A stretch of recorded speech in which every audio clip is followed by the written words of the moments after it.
Good morning, MAB Elementary. It's Mr. T, circle time. Here at Tuesday, May 12th. Guess where I am? That's right, in your favorite playground. And you know what? It's strange being here. It's beautiful, lovely day, birds chirping, some aggravating leaf blower in the background there. You know how those noises are aggravating. But it's really peaceful and quiet here. Too peaceful and quiet. Because you know why? This playground should be full of you guys. Friends having fun with friends. And you know, we're going to do our virtue of the week as friendship again. Because during these times when we can't be together, friendship is so important and such a wonderful thing. So, I want to encourage you to maintain your friendships. Maintaining friendships takes work, but it's a really, really important virtue and important human work for you to do. So, reach out to your friends. Call them on the phone. If you have and know how to do FaceTime, phone talks, and conversations with your friends, call them up. Look at their face. Here's Mr. T, I'm your friend. You be their friend. Let them know you're their friend. Let them know you care about them.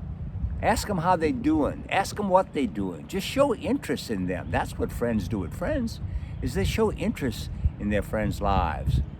And if you do that, they'll respond. They'll reciprocate. They'll come back and ask you how you're doing as their friend. So, friendship, super important virtue, super important character trait, virtue for you to develop and work on it. It doesn't just happen. You got to actively pursue friendship. And if you're lucky enough to have friends who are pursuing their friendship with you, you need to respond. Because that's what makes friendships so wonderful. And it can make them lifelong lasting, as Mr. T told you. So, here we are, Tuesday, May 12th. Sun rose this morning at 5:59. Mr. T was just getting up. And it's going to set tonight at 8:13.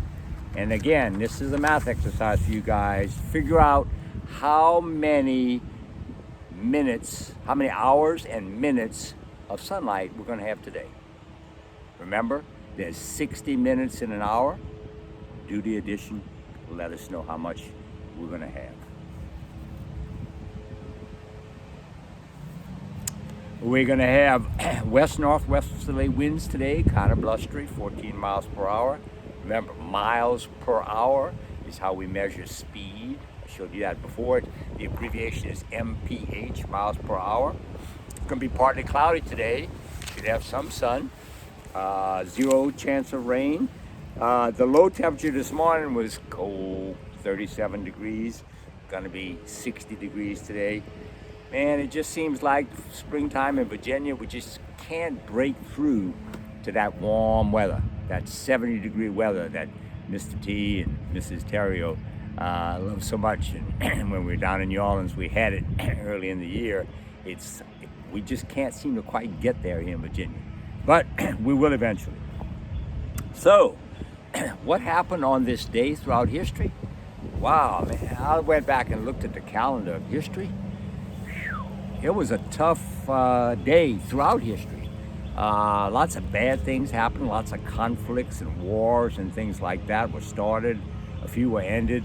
So there wasn't that much that I wanted to report, but there are a few things, okay? So I know some of you guys are working on South America. In 1561, the first university in the Americas, that means in the Western Hemisphere, the Americas, was founded in Lima, Peru, and it's still operating. It's called the National University of San Marcos. Mr. T was in Lima last year, and I don't remember seeing it, but boy, I wished I had. If I'd have known, I'd have looked for it. In 1780, during our war for independence against the British, the American Revolution, was a bleak, bleak day, 1780. because the city of Charleston, a major port on the Atlantic coast in South Carolina, the city of Charleston was captured captured by the British fleet, and it was the largest defeat that the colonies suffered in the war to that point.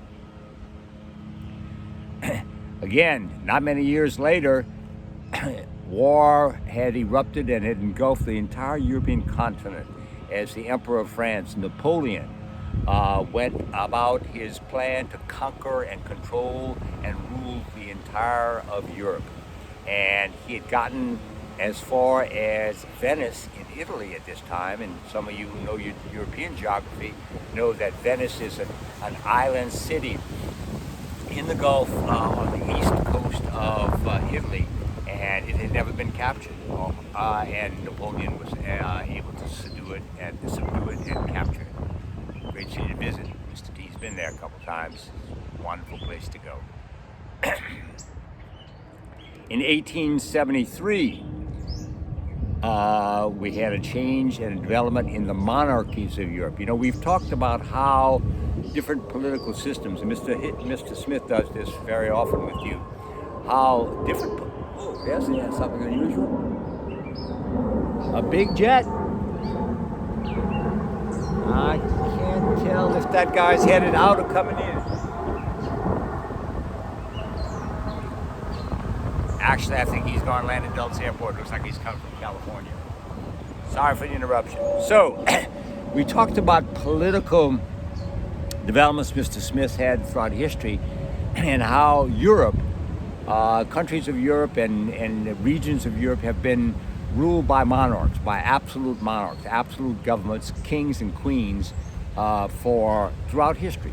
And even in modern times, there's still a few kings and queens left. The Queen of England is 94 years old, Queen Elizabeth II, and she still reigns.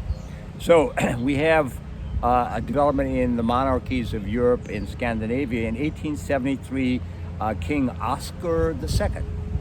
Oscar, you got that? One of our guys, our friends in elementary school.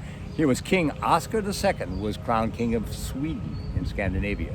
You might check that out on your map. In 1933, the United States legislature passed a landmark law. It's called the Agriculture Adjustment Act of 1933. This was during the economic depression, which I think Mr. Smith has told you about.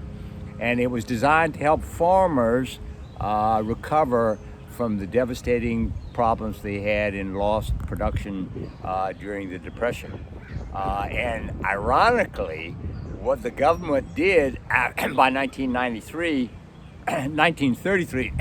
was to pay the farmers not to grow food so that they wouldn't grow too much food and the price of food would be too cheap. So think about that. The government passed a law to tell farmers to pay farmers not to grow food. And we've had almost 100 years of experience with that, and it's created, Mr. T is an economist, you may remember, it's created a lot of really troublesome situations in the U.S. agricultural economy where the government has told farmers what to plant, what not to plant. Anyway, you guys will be studying that, I hope, in later years when you do some economics work. 1941, big development in Berlin, Germany. Konrad Zuse, spelled Z-U-S-E, invented the Z3, and that was the first programmable computer that was ever made. The first computer, 1941.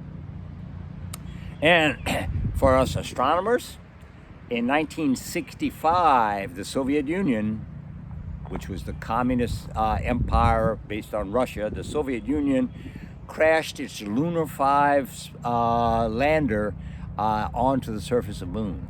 And they were trying to land softly, and like Mr. T tells you, when you do your math wrong, they got some math calculations wrong, and their rocket ship crashed on Mars. Well, theirs crashed on the moon. It was supposed to be a soft landing. They got it wrong, and they crashed it. Well, that's this day in history. May 12th, some interesting things happened, as they always have. Studying history is how we learn about the past so we can figure out the best things to do in the future. And I hope you'll always remember to read and study history so you can be wise about your future. This is Mr. T. Hope you guys have a great work week. In Circle, take care.